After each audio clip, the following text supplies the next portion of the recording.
일본에서 자위대의 인기와 호감도가 급등했던 사건이 있습니다. 바로 동일본 대지진입니다. 자위대의 훈련 장면과 동일본 대지진 복구 활동 등을 담은 DVD가 불티나게 팔리는가 하면 예비 자위관보 모집에는 지원자가 몰리고 오사카에서는 자위대에 감사를 전하는 거리 행진이 벌어지기도 했습니다. 한때 이렇게 자위대에 대한 호감도가 높아진 이유는 이들의 대지진 구조와 복구 활동이 크게 부각된 데다 일본을 강타한 태풍 피해 현장에서도 어김없이 이들이 활약을 벌였기 때문입니다. 원전 30km 반경 내에 진입해 실종자 수색에 나서는 등 수색, 구조, 복구 작업의 선두에 서서 사람들을 구조한 덕에 우왕좌왕했던 당시 총리 정부, 무책임한 도쿄전력, 현장에 빠르게 대응하지 못했던 관료들과 대비를 이루며 유일하게 믿을 수 있는 존재로 떠올랐습니다. 하지만 딱 거기까지였습니다. 그 이후 일본의 자위대는 해외에서 놀림감이 되고 있다는데요. 우압지졸 자위대가 대한민국의 군대를 보고 패닉에 빠진 상황 자세히 알아보겠습니다. 체크TV 팩트체크. 일본이 땅 따먹기 하고 싶어서 안 달랐나 봅니다. 최근 수년간 중국과의 영유권 분쟁 지역인 센카쿠 열도에 대한 방어 능력을 강화했다는 미국의 싱크탱크의 보고서가 나왔습니다.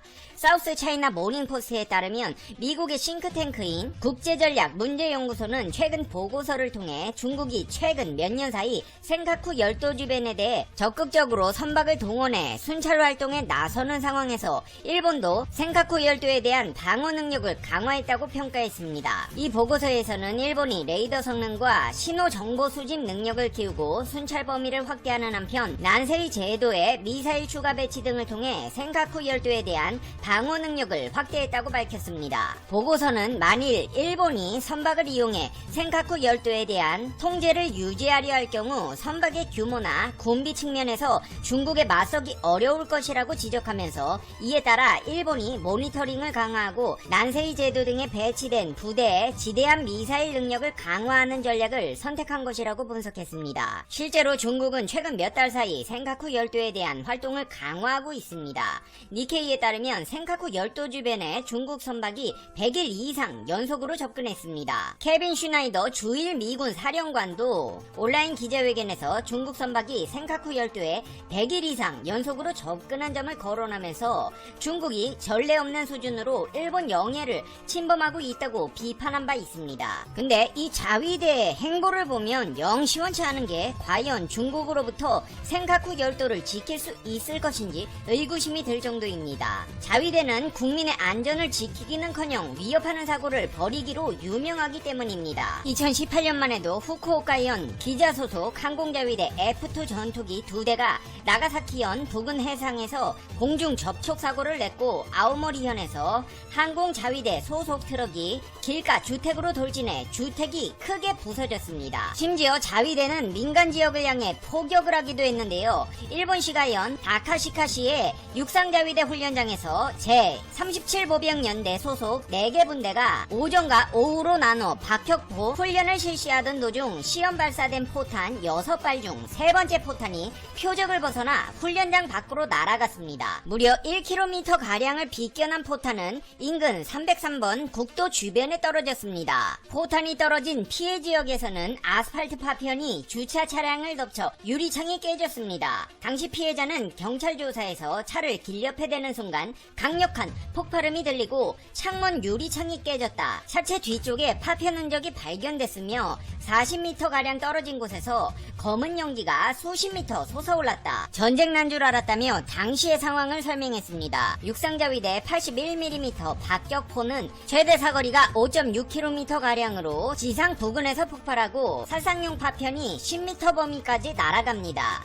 포탄이 훈련장 밖으로 이탈하지 않도록 포신의 각도와 화약량을 조절해 사거리를 조절하고 탄착폭표 감시병도 배치됩니다. 그런데도 자위대 포탄이 민간 지역을 공격하는 황당한 사고가 난 것입니다. 자위대 측에서는 아무래도 오차가 나오기 마련이지만 1km나 비껴가는 것은 일반적으로 생각할 수 없다고 지적하며 발사대와 포탄 자체의 결함, 강풍 등 기상 조건의 문제, 대원들의 실수 등 세 가지를 생각할 수 있다. 철저하게 원인 규명이 필요하다고 설명했습니다. 당시 이와야 방위상은 우리가 지켜야 할 국민의 목숨을 위험하게 할 수 있는 중대한 사고이다. 사태를 매우 심각하게 받아들이고 있다면서 원인이 규명될 때까지 81mm 박격포 사용을 전면 중단하겠다고 밝혔습니다.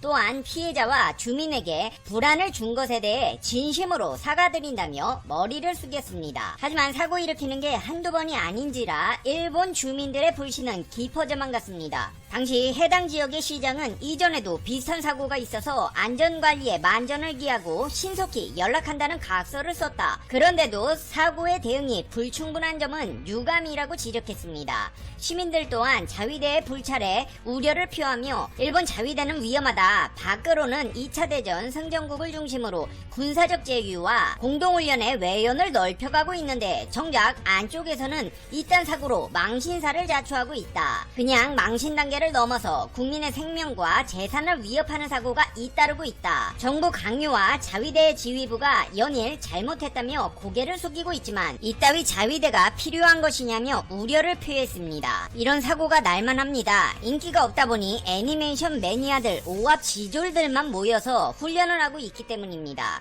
상황이 이렇다 보니 아베 신조 일본 총리는 급기야 지방자치단체의 자위대 모집 협력 통계를 입맛에 맞게 왜곡하기도 했는데요. 자위대를 헌법에 명시하는 개헌을 통과시키기 위해 통계를 조작한 것입니다. 지난 2019년 아베 총리는 자민당 정당대회에서 일본의 광역자치단체의 60% 이상이 자위대 대원 모집에 협력을 거부하는 슬픈 실태가 있었다고 밝혔습니다. 하지만 야당에 따르면 실제로 90% 이상의 지자체가 자위대원 모집에 협력하고 있었습니다. 상황이 거짓말쟁이 논란으로 비화되자 아베 총리는 중의원 예산위원회에 출석해 통계 기준을 도도부연에서 시정촌으로 수정했지만 비판은 수그러들지 않았습니다. 급기야 이와야 다케시 일본 방위상은 기자회견에 나서 전국의 1741개 시정촌 가운데 40%는 자위대 입영 대상자의 이름과 주소, 생년월일, 성별 등의 정보를 방위성에 제공하고 있고 지자체의 30%는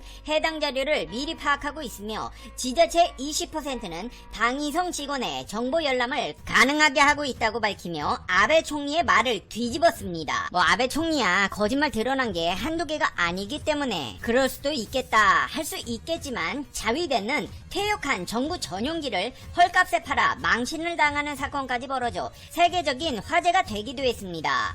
요미우리 신문에 따르면 일본 자위대는 지난해 3월 퇴역한 정부 전용기 보잉 747-400 2대를 국내 재활용 업체에 13억엔 약 140억 원에 팔았습니다. 대당 6억 5천만 엔이었습니다. 그 후 미국 기업에 다시 매각되었습니다. 그런데 그 전용기 중 한 대가 올 초 미 항공기 매매 사이트에 약 328억 원으로 등장했습니다. 한마디로 비행기를 반값도 안 되는 가격에 처분한 것입니다. 방위성에서는 일본 내에서 입찰을 했지만 미국에서 고가에 팔 수 있다는 생각은 하지 못했다고 털어놓으며 방위성과 자위대가 빨리 처분하는 방안에만 매달리다 보니 더 비싼 가격에 매각할 수 있었던 가능성을 놓쳐버렸다고 밝혔습니다. 이렇게 자위대에 대한 일본 국민들의 불신은 노판만 가고 있지만 한국의 국방력은 그 성장세가 무서울 정도입니다. 문 대통령은 지난 7월 보안 사항이기 때문에 카메라 앞에서 자유롭게 말할 수 없지만 거의 세계 최고 수준 탄도 중량을 갖춘 탄도미사일을 성공한 것에 대해 축하 말씀을 드린다고 말했습니다. 여기에 더해 소총 한자로 제대로 만들지 못하던 시절에 창설되어 이제는 한반도의 평화를 지키기 위해 충분한 사거리와 세계 최대 수준의 탄도 중량을 갖춘 탄도미사일을 개발하기에 이르렀다고 말했습니다. 여기서 말한 탄도미사일은 괴물 벙커버스터로 알려진 국내 신형 탄도미사일 현무4인 것으로 보이는데요. 현무4는 최대 사거리 800km일 경우 탄도 중량이 2톤인 것으로 알려졌습니다. 사거리를 300km에서 500km로 줄일 경우 탄도 중량이 4톤에서 5톤 이상으로 늘어나 지하 깊숙이 있는 벙커도 파괴할 수 있는 것으로 분석되고 있습니다. 미국과 중국, 러시아 등 강대국은 물론 북한의 단거리 탄도미사일도 탄도 중량은 500kg에서 1톤 수준이어서 4톤, 5톤 이상 수준은 세계적으로 유례가 없는 것입니다. 이렇게 일본의 자위대가 연일 일본 국민들로부터 비판을 받는 동안 우리 군은 세계 최강의 군사력을 꿈꾸며 다른 나라들의 위협으로부터 국토를 수호하고 있습니다. Zombie apocalypse.